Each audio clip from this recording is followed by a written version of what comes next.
এটাই বক্তব্য। আসেন, the people will decide।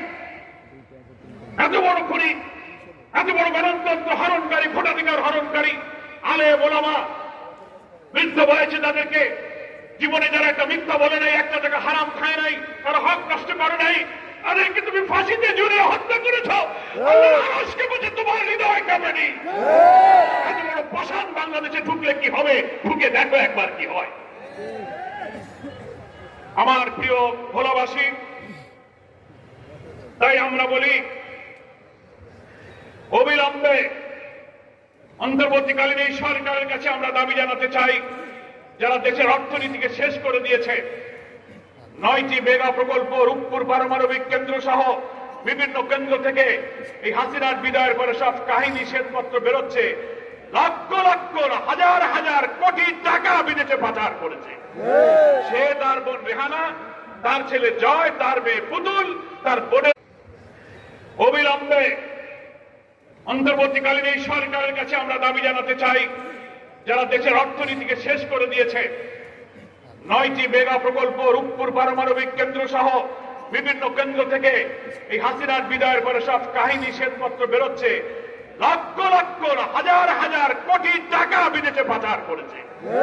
সে, তার বোন রেহানা, তার ছেলে জয়, তার মেয়ে পুতুল, তার বোনের মেয়ে ব্রিটিশের প্রতিমন্ত্রী ছিল টিউলিপ, এখন সব শ্বেতপত্রে আসছে লক্ষ লক্ষ কোটি টাকা আত্মসাৎ করেছে, বিদেশে পাচার করেছে।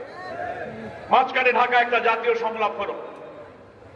ওই সংলাপে বাংলাদেশের একজন অর্থনীতিবিদ দেবপ্রিয় ভট্টাচার্য, নাম শুনেছেন, ওনার সঙ্গে মঞ্চে আমার দেখা হলো। এক জায়গায় বসছিলাম, দাদা কি খবর?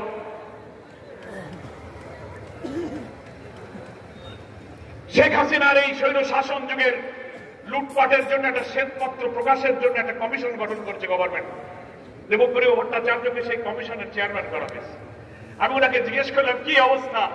আমারে বলল, পরার ভাই, যদি আমাকে এই অন্তর্বর্তীকালীন সরকার এই শ্বেতপত্র প্রকাশের তদন্তের দায়িত্ব না দিত, তো শেখ হাসিনা যে কি পরিমাণ লুটপাট করেছে এই জাতি তা জানতে পারত না।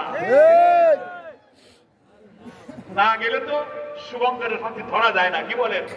থাকা অবস্থায় যা উনি বক্তৃতা বিবৃতি দিয়েছেন, মনে হচ্ছে এত বড় ফেরেশতা আর নাই দেশে।